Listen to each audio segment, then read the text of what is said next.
부활의 주 예수님은 본문 44절에서 이렇게 말씀하셨습니다. 또 이르시되 내가 너희와 함께 있을 때 너희에게 말한 바 곧 모세의 율법과 선지자의 글과 시편에 나를 가리켜 기록된 모든 것이 이루어져야 하리라 한 말이 이것이니라.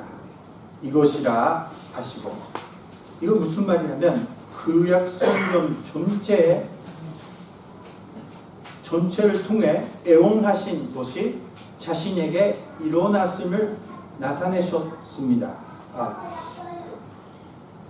구약 성경 전체에서 통해 애원하신 말씀이 다 자기 자신에게 일어났다. 그리고 이제부터도 성경에 써 있는 것이 모든 것이 일어날 거다. 그렇게 말씀하시는 겁니다. 구약 성경 그리고 우리에게는 신약 성경 통해서 우리들은 예수님을 알 수가 있습니다. 이 방법밖에 없습니다. 예수님은 어떻게 알 수가 있느냐? 예수님의 마음을 어떻게 우리가 알 수가 있느냐? 그거는 바로 말씀을 통해서. 하나님 뜻도 그렇지만 하나님 마음 뜻도 그렇게 알 수가 있지만 다 말씀을 통해서 우리가 알 수가 있는 겁니다. 우리는 다 알고 있는 내용입니다. 그래서 예수님은 45절에서 이런 일을 하셨습니다. 45절 말씀 보니까 이에 그들의 마음을 열어 성경을 깨닫게 하시고 라고 써 있습니다. 이 기록은 아주 중요한 기록입니다. 예수님은 부활하신 예수님, 이제 예수님은 부활하셨다는 것을 알게 되었던 제자들에게 마음을 열어, 일본 말로는 마음의 눈을 열어 라고 써 있습니다. 마음을 열어주셔서, 왜 열어주셨습니까? 성경을 깨닫게 해주셨다는 것, 성경을 알 수 있게, 이해할 수 있게 해주셨다는 것.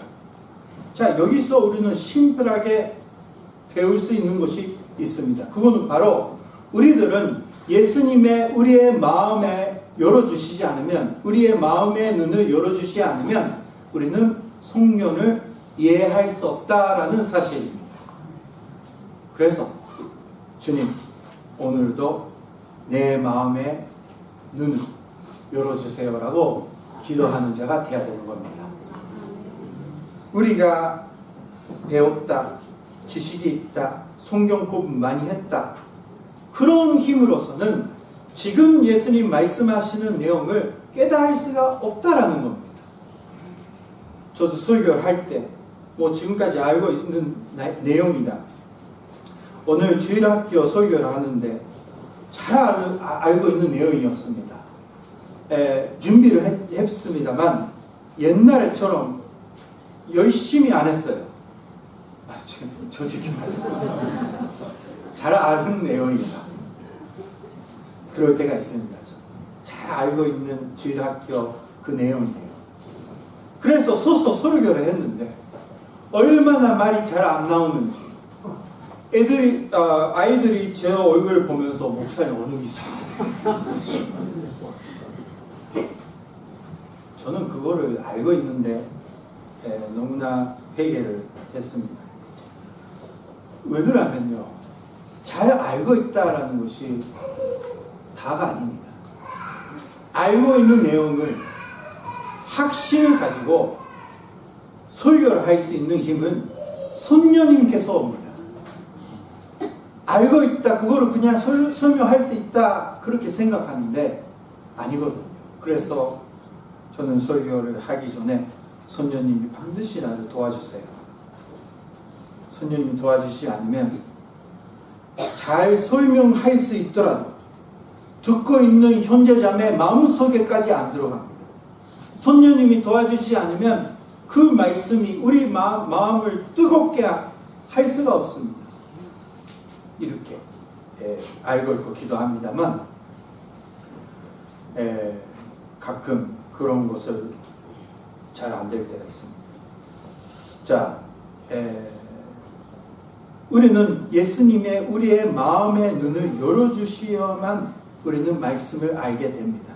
요한 1서 5장 20절 말씀 보니까 요한은 이렇게 기록되고 있습니다. 또 아는 것은 하나님의 아들이 이르러 우리에게 지각을 주사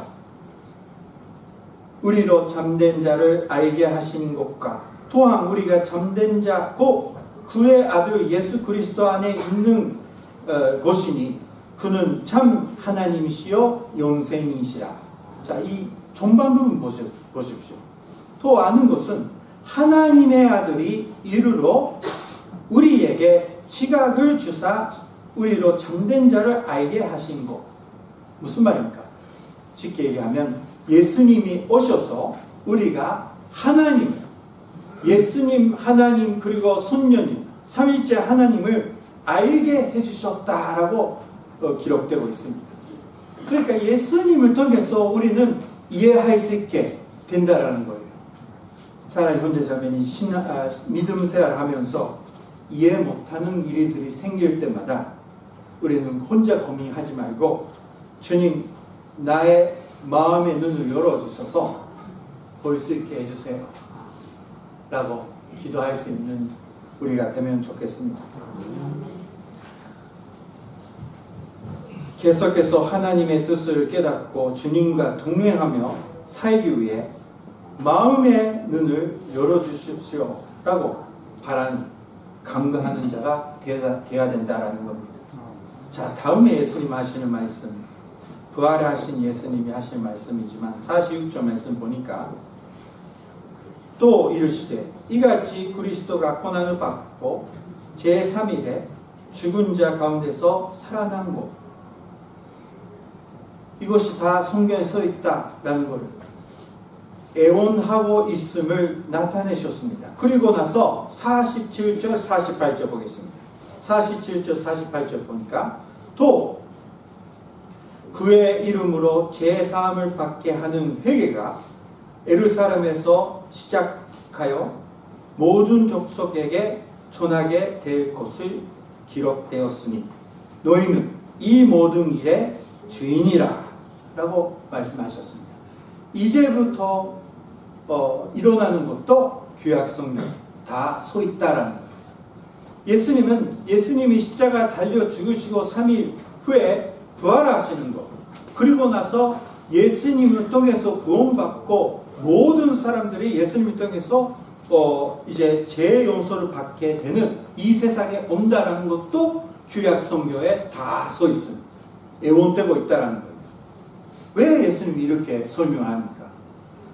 내가 떠나가면 성경을 통해서, 말씀을 통해서 이제부터 일어나는 일들을 깨닫고 예수님이 우리의 마음의 눈을 열어주셨으니까 깨달을 수 있다는 거예요. 알아서 잘 살아라는 겁니다. 사랑하는 제자님, 알아서 잘 살아라 그냥 그런 의미 아니라 한 사람이 잘 말씀을 이해하면서 살 수 있다라는 겁니다. 네, 한국말이 제가 부족해서 이상해요. 네, 그런 거예요. 자, 이제부터 우리들도 말씀을 통해서 미래를 알고 있습니다. 사랑하는 형제자매님, 예수님을 뭐라고 말씀하셨습니까? 미래가 모든 전쟁 끝나고 모든 것이 변화하게 되고 세계 평화가 온다고 말씀하셨습니까? 아쉽지만 아닙니다. 전쟁이 일어나고 지진이 일어나고 문제들이 계속 일어나고 이제 세계가 끝나갈 거다라고 말씀하셨어요. 그걸 알고 있는 우리들은 예수님이 그 가운데서 뭐라고 하는 거예요? 그러나 너희들은 두려워하지 말라. 나는 너와 함께 끝까지 있다. 무슨 말이에요? 언제든지 예수님은 살아계셔서 우리의 구원주다. 우리를 구원해 주신 자라고 우리는 증인이 된다. 그거를 설명하라는 거예요. 사랑하는 제자매님, 이제 여러 가지 어려운 일들이 일어납니다. 그것 때문에 고생하는 사람들을 위해서 우리는 기도하고 또 이웃을 위해서 열심히 도와줘야 됩니다. 그러나 우리가 제일 해야 되는 것은 그러나 예수님은 살아계신다라는 거예요. 그거를 선포하는 것. 그것이 우리의 존재하는 이유입니다. 자, 사도행전 4장 11절 말씀 보니까 이렇게 써 있으니 베드로의 설교의 내용은 짧은 설교의 마지막 부분이지만 다른 이로서는 구원을 받을 수 없나니 초나 사람 중에 구원을 받을 만한 다른 이름을 우리에게 주신 일이 없음이라 하였더라. 무슨 말이에요? 초나 이 세상에서 예수님을 빼고는 예수님을 아니면 구원 받을 수 있는 이름이 없다라고 선포하는 겁니다. 사랑하는 형제자매님, 우리는 그런 역할을 언제든지 해야 되는 겁니다. 사랑하는 형제자매님.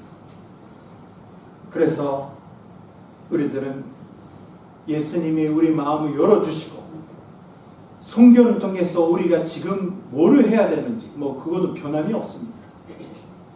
예수님의 주인으로 살 수 있도록 하나님 아버지 우리에게 힘을 주세요. 언제든지 그거를 고백할 수 있도록 선포할 수 있도록 도와주세요 라고 기도하고 또 그렇게 원하는 우리 한 사람이 한 사람이 되어야 되는 겁니다. 사랑하는 형제자매, 우리에게 인생은 여러 가지 모양으로 하나님이 인도해 주시고 살아가고 있습니다. 우리의 고생이 끝이죠. 끝나지 않고 끝이가 안 보이고 그리고 우리들은 어려운 일들이 계속 생깁니다. 그럴 때마다 우리가 생각해야 하는 것은 하나님 아버지 이 생활을 하나님 아버지 편하게 바꿔주세요 라고 기도해도 하나님이 응답 안 하십니다. 해주실 때도 있고 거의 안 해주십니다. 사랑하는 그잖아요. 왜 그러냐면 하나님의 뜻은 뭐냐면 그렇게 아프고 어려운 가운데더라도 주님은 살아계십니다 라고 우리가 선포하기를 원하고 계시기 때문입니다.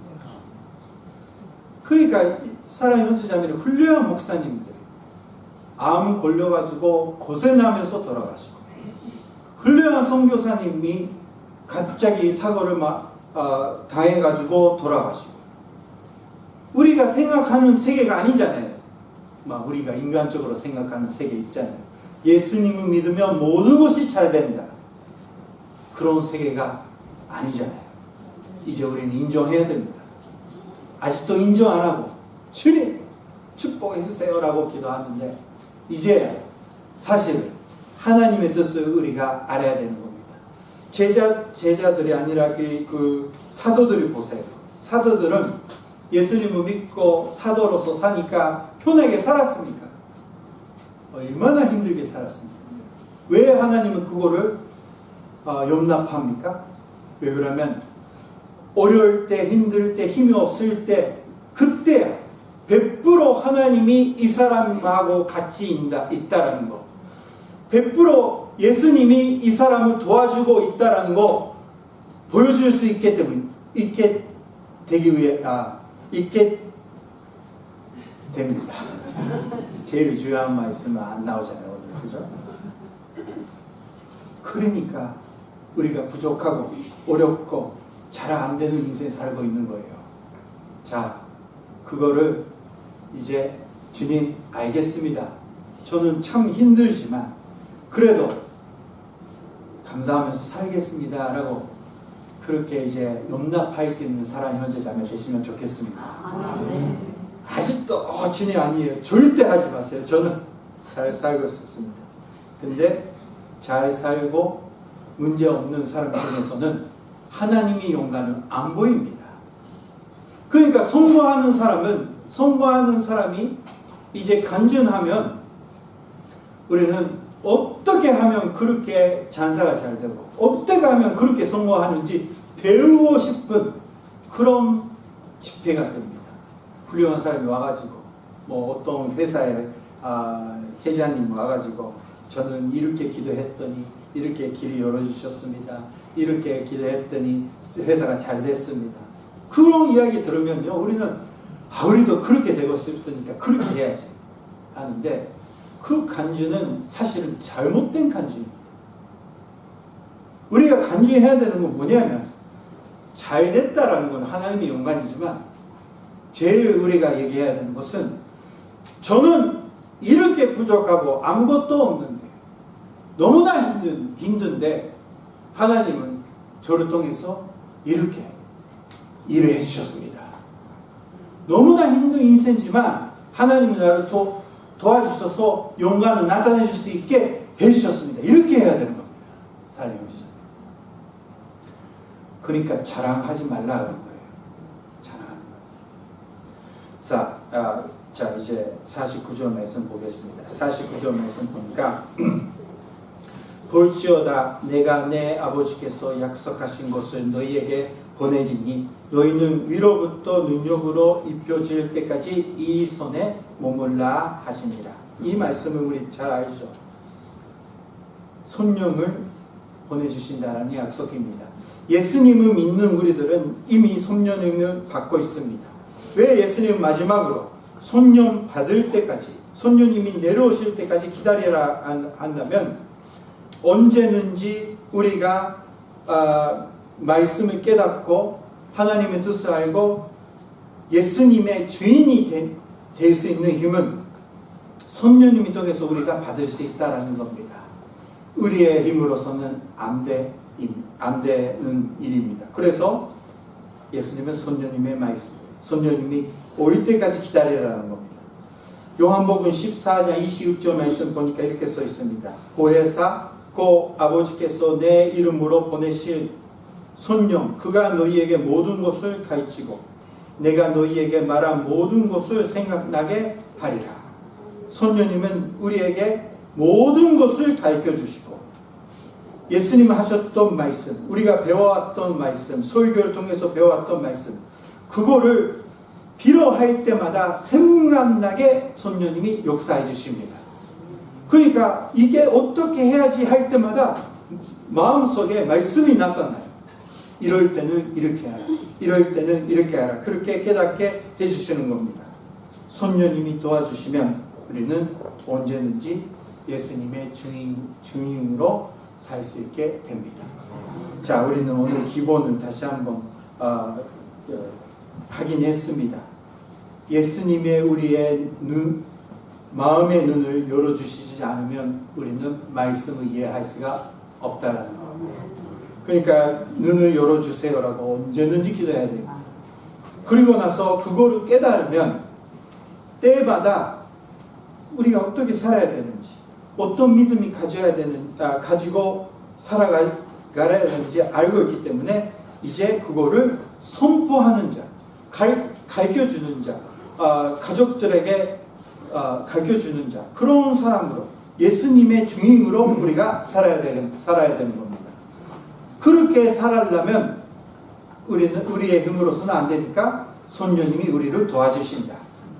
이런 흐름이에요. 자, 사랑하는 형제 자매님, 주 예수가 성경을 깨닫게 하시고 우리들의 마음의 눈을 열어주시며 우리들을 손령 충만하게 해주시길 주님의 이름으로 축원합니다. 기도하시겠습니다.